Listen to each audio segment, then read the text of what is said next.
au large des côtes. Immédiatement, les professionnels de la mer ont fait connaître leur mécontentement et leur inquiétude. Les pêcheurs, notamment, craignent un impact négatif sur les écosystèmes et donc sur leur travail, alors que cette filière est déjà durement touchée par les hausses des prix des carburants, le contexte post-Brexit ou encore la crise sanitaire. Cette course folle à laquelle les pouvoirs publics se livrent dans notre région en multipliant les projets éoliens est affligeante.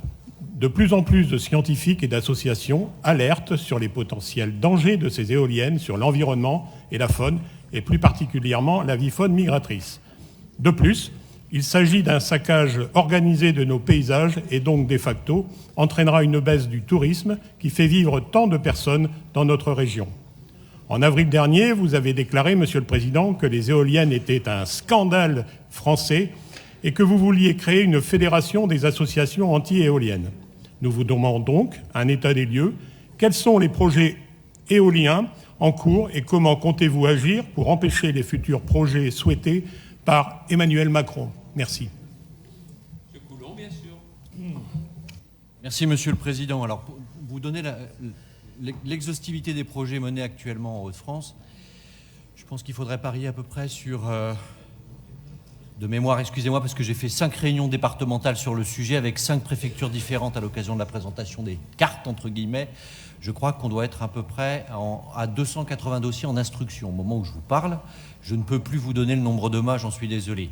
Et donc, bien sûr, vous le savez, il n'appartient pas au président du conseil régional d'autoriser ou pas, mais on a une position qui est très claire sur le sujet.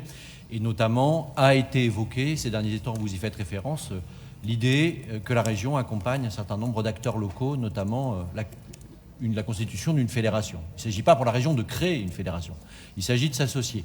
J'ai une bonne nouvelle, puisque je fais partie du lobby anti-éolien, comme ça a été rappelé tout à l'heure. Je pense que c'était pour moi et sans doute pour d'autres. Cette fédération est créée. Elle est constituée depuis le début du mois de janvier et certainement dans de prochaines séances plénières, il sera proposé à ce que nous lui apportions une contribution à son fonctionnement et au titre de ses missions. Et donc voilà, c'est un sujet qui avance.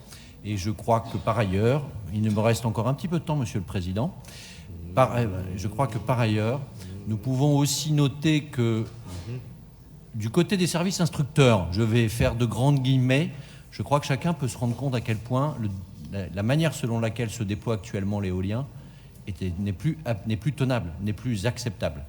Et qu'aujourd'hui, il y a un vrai problème de trouble à l'ordre public.